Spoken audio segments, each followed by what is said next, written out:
Hey guys, welcome back. So in this lecture, I'm going to talk about rectangular and polar forms of complex numbers. Okay, so in a normal situation, a complex number, yeah, can be expressed as either the rectangular form, or the polar form. Okay. Now, basically, what rectangular form means is that rectangular form tells you uh, how you would plot your your complex number on the Argand diagram using Cartesian coordinates. So, for example, go normally a complex number takes in the shape of a plus bi, right? So, rectangular form tells you to go, say, for example, go a amount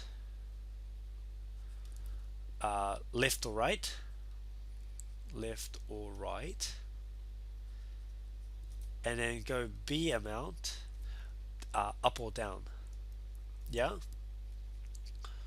So this is using the Cartesian coordinate, the x and y coordinate. Okay. Now the polar form tells you, okay, tells you that extend. So extend to length r, which is my radius. Okay, and then rotate by theta amount. Don't worry, I'll show you what these mean in a moment. Okay. So, in order for us to express complex number in a polar form, we need to have two things, okay? We need to have the modulus of z, which is denoted by that, or the argument of z, so argument, which is denoted by this. Okay, the modulus means the absolute distance from your origin to your complex number, okay? So that means it is the distance, okay? And this means the angle. Right. So whenever we want to convert rectangular form into polar form, the first thing that we must do, and I stress that we must do, is that we have to plot our z on an Argand diagram, okay, or the Argand plane. So must plot on Argand diagram. So for example, if I have w is equals to let's say 3 minus 3i. Okay, now the Argand diagram is just simply a plane with real and complex numbers. So this is the real number, and that's the imaginary number. Okay, now the imaginary number, that's where the I goes. Okay, so we have 3, negative 3, and we have 3 here. Okay, so this is my, on the plane, this is my w. Okay, so this is my w, and I should draw it like that. Okay, now this is my, so this one is my rectangular form. Yeah. Now how do I express that using polar form? Well, polar form, I need to do two things. Okay, so this is my angle. Yeah. So if I make this r, this length here, from here to here is r. Well, what is the distance of r? Well, r is just equals to 3 square plus 3 square, square rooted. Yeah, so that will be equals to 4.24. 4.24. Okay, so that means it is from here, from this distance all the way to this distance. Okay, now the angle is, if you just look at a just a simple triangle. Okay, now this is my 3, this is 3, this is my theta, then therefore 10 negative inverse of 10 of 3 over 3, that would just be pi over 4, or 45 degrees. Okay, now how do I express the horizontal distance, the horizontal part, with the vertical parts? Okay, so the horizontal part, this one, let's call this the horizontal part, and this was the vertical part. So the horizontal part is equals to what? It's equals to cos r cos theta. Yeah, while the vertical part is r I sine theta. Yeah, it's I should include the I because I'm on the vertical axis now. Okay, and the polar form is the combination of these two. Okay, so I know my r is to be 4.24. I know my theta is equals to 4. It's equals to pi over 4. So I can simply write that as W is equals to 4.24 cos of pi over 4 plus I 4.24 sine pi over 4. Okay, now this takes a long time to write. Okay, so we're just gonna simply put this. So we factorize out my r, so it's 4.24, and we make that just cis pi over 4. So cis it consists of, so basically cis is just basically cos theta plus I sine theta.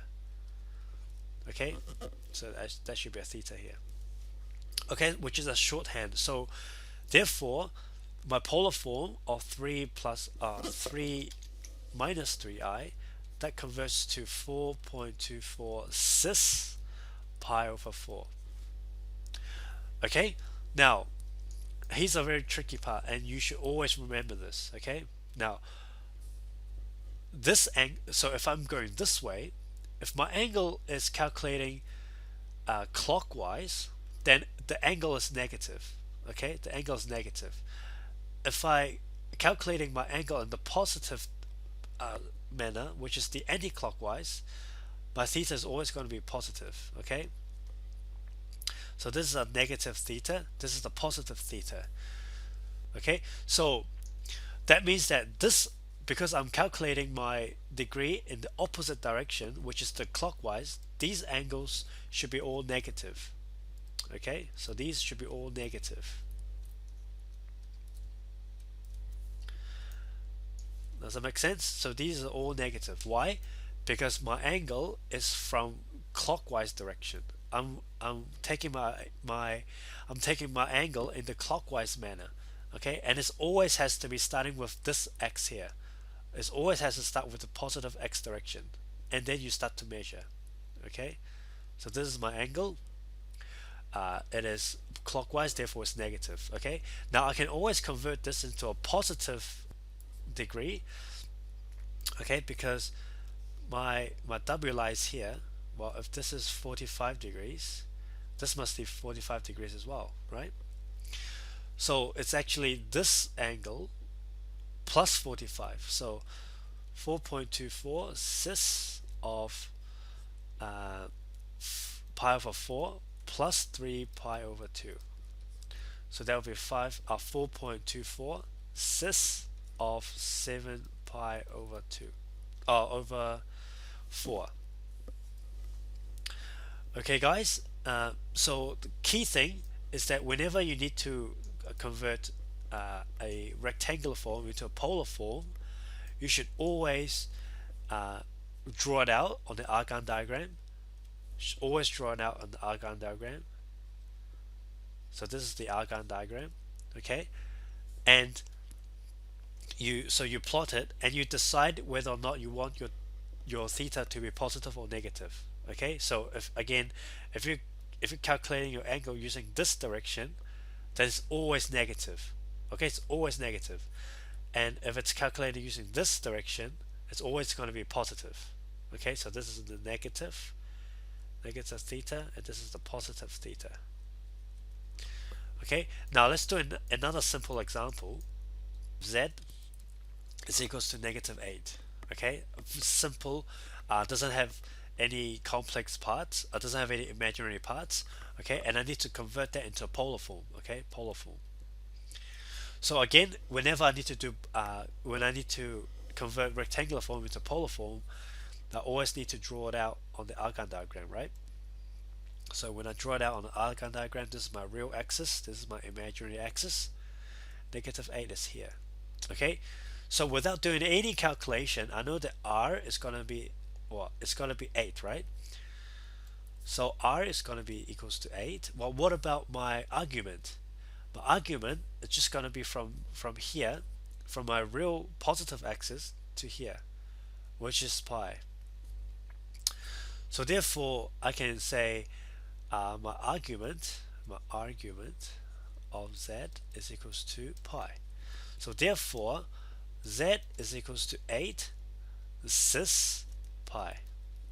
You see how easy it is when you draw it out on the Argand diagram? It makes everything very clear.